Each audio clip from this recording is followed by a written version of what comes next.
Está con nosotros aquí en el estudio Ramón del Castillo, quien es director de alianzas de Grupo AXE. ¿Cómo estás, Ramón? Gusto saludarte. Igualmente, es un placer siempre saludarte y compartir con todos. Bueno, hemos estado hablando con AXE sobre el medio ambiente, sobre los retos en materia de sustentabilidad. Hay una fecha importante, el 23 de octubre, entra en vigor una nueva norma a nivel nacional. ¿De qué se trata? Correcto. De hecho, es una norma que ha incluso causado un poco de revuelo en el sector empresarial.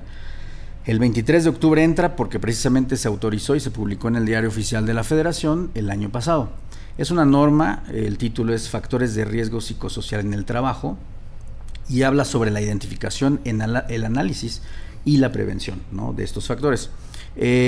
La noticia es que aplica a todos los centros de trabajo del país. Entonces estamos hablando de empresas micro, pequeñas, medianas y por supuesto las grandes. Todo esto pues conlleva a dos grandes avisos. Uno es uno negativo, a lo mejor, uno que no es tan bueno, que las multas pueden ir, si no se cumple con esta norma, las multas pueden ir desde 21 mil pesos hasta 422 mil pesos aproximadamente. Esta es la norma número 035. ¿A qué se refieren con estos riesgos psicosociales en las empresas? De hecho, lo que se intenta es analizar, básicamente la definición de riesgos psicosociales, que son aquellos trastornos o los trastornos que se generan en el trabajo.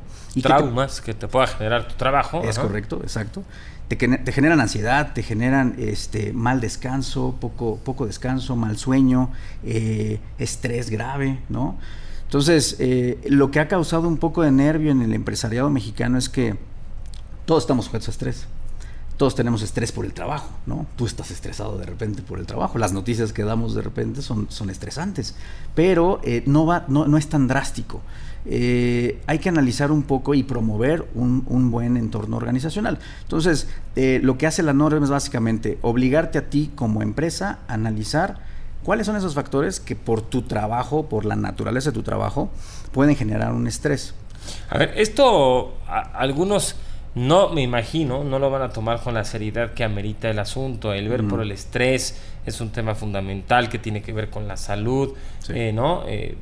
Está comprobado que a mayor estrés, pues menos años de vida, lógicamente.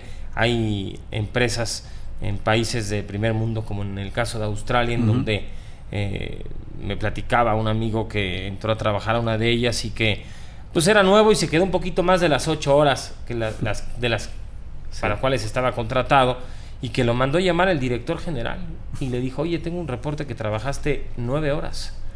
Y le dijo: si tú lo vuelves a hacer, estás despedido. Tú tienes que trabajar 8 horas con 0 minutos, porque tenemos que ver por ti, por tu salud, por tu estrés, por el tiempo que tienes que tener para convivir con tu familia. Aquí nada de que trabajes más de 8 horas, así estés hablando conmigo, a las 8 horas me cuelgas el teléfono o dejas el mail a la mitad, te paras y te sales. Es correcto. Porque tenemos que cuidar de ti, y esto lo están haciendo cada vez más empresas, porque además tiene que ver con el rendimiento laboral. Si tú estás descansado, si tú estás relajado, vas a ser más productivo. Y luego esto está lo de el home office, el de trabajar en casa, ¿no? También se está haciendo cada vez más importante. En estas empresas tú puedes, dependiendo obviamente de la labor que tengas, las responsabilidades, si puedes estar en casa, pues estás en tu casa y desde ahí despachas desde tu computadora sin tener que ir forzosamente a la oficina, ¿no? Es correcto, sí, de hecho las empresas socialmente responsables, que eso es lo que vemos en México, ya tienen estas actividades, estas acciones, o sea, ya es natural para ellas de estar viendo estos beneficios. Pero sí es incongruente que en un México o en un país como el nuestro y el resto de Latinoamérica y muchos otros países en el mundo, sí vemos que tienes que forzarte a generar leyes para que tu gente esté contenta, esté feliz, ¿no? Cuando, como dices, hay un comercial por ahí de una empresa también productora de automóviles alemana, si mal no recuerdo, que también uno de sus comerciales fue dan las 6 de la tarde, la persona sale de su oficina y todo el mundo sorprendido, como por qué salió, y el final del mensaje o del comercial es ese, de cuándo acá tenemos que rebasar nuestro horario de trabajo como para poder ser felices y disfrutar de nuestras cosas, ¿no? Eso es precisamente lo que busca esta nueva norma. Entonces, yo creo que es plausible el ejercicio que está haciendo la Secretaría del Trabajo en este sentido. Las empresas finalmente, pues hay un proceso para esa implementación de esas acciones. Se divide normalmente, o ahorita lo que está promoviendo la norma es que se divide en 3. O sea, empresas, hay 2 etapas. La primera, tienen que cumplirlas todas. Tiene que haber un análisis de estos factores o estos trastornos a los que a lo mejor están sujetos las personas. Veíamos una noticia que acabas de compartir, el operador del autobús al que acaban de asaltar, su riesgo, o sea, su trabajo es ser el operador del autobús, ya vivió un asalto, eso ya es un factor o es un trastorno que debería de analizar su patrón, en este caso es el gobierno. Quiero ver si después tenemos reporte de eso, ¿no? Sí. Exacto. Entonces, las empresas que cumplen, o de cualquier tamaño, tienen que cumplir con un primer análisis que ya empieza ahorita. Tú tienes que levantar una encuesta con tu personal para ver si has sido sujeto precisamente a ese tipo de eventos.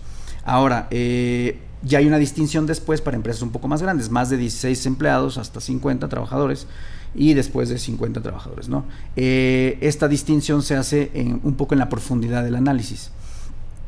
Para 16 a 50 trabajadores tienes que hacer un análisis del entorno. O sea, ya detectaste qué personas tienen o presentaron un trastorno, esa es una identificación, pero para toda la comunidad que trabaja contigo tienes que generar entonces otra evaluación para ver qué tanto estrés entonces a qué tanto estrés están siendo sujetos, ¿no? Hablamos de cargas de trabajo, hablamos de horarios, lo que tú bien dices, home office, facilidades, incluso en escoger hasta tu propio horario, ¿no? Lo que están haciendo muchas empresas, por ejemplo, aquí en Santa Fe, están en horarios escalonados muchos de los puestos, precisamente para evitar, pues primero, que no haya tanto tráfico cuando subes a Santa Fe, y segundo, para que también la gente tenga de repente espacios y momentos en los que puede convivir y compartir con la familia, ¿no? Bueno, entonces esto ya toma implicaciones distintas, está convertido en una norma oficial, entra en vigor el 23 de octubre, sí. Y yo me imagino que los trabajadores que sientan que tienen un estrés, algún tipo de trauma laboral y que su empresa no esté haciendo algo por ellos, podrán entonces acudir a la Secretaría del Trabajo. Seguramente, sí. Es una de las instancias, y la otra es, pues, si estás cumpliendo con la ley, tendrás acceso al IMSS, tendrás acceso al ISSSTE, etcétera, ¿no? Cualquier otro organismo público gubernamental que vela por la salud de los empleados, de los trabajadores. Entonces, la empresa tiene que tener, ¿no?, esa relación muy, muy, muy estrecha y muy marcada para que entonces se turne en ese. Hemos hablado aquí sobre la sustentabilidad, estas ODS, los Objetivos de Desarrollo Sustentable. ¿Cómo lo relacionas con esta norma? De hecho, cumple con varios objetivos. De entrada, el número 3, que es salud y bienestar. Este Objetivo de Desarrollo Sostenible es precisamente vela por la reducción y la gestión de los riesgos de salud, y en este caso está aterrizado a la parte laboral. Está el otro objetivo, el número 5, que es la igualdad de género.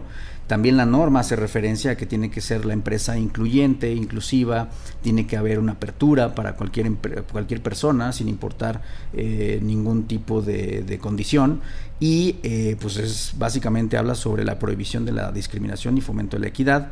El Objetivo de Desarrollo Sostenible número 8, que habla del trabajo decente y el crecimiento económico, y bueno, aquí específicamente se tratan temas de los puestos de trabajo decentes, el empleo pleno, productivo, la inclusión social, erradicar el trabajo forzoso, y algunos otros elementos que incluso vienen y nacen de otras iniciativas, como el Pacto Mundial de la ONU, no trabajo a menores de edad, no trabajo infantil, derechos laborales. Y finalmente el objetivo número 10, que es la reducción de las desigualdades, y habla también de la parte de inclusión social y económica sin discriminación. Ramón del Castillo, director de alianzas de ACSE, muchas gracias como siempre. Es un placer siempre saludarte. Muchas gracias por recibirme. Muchas gracias.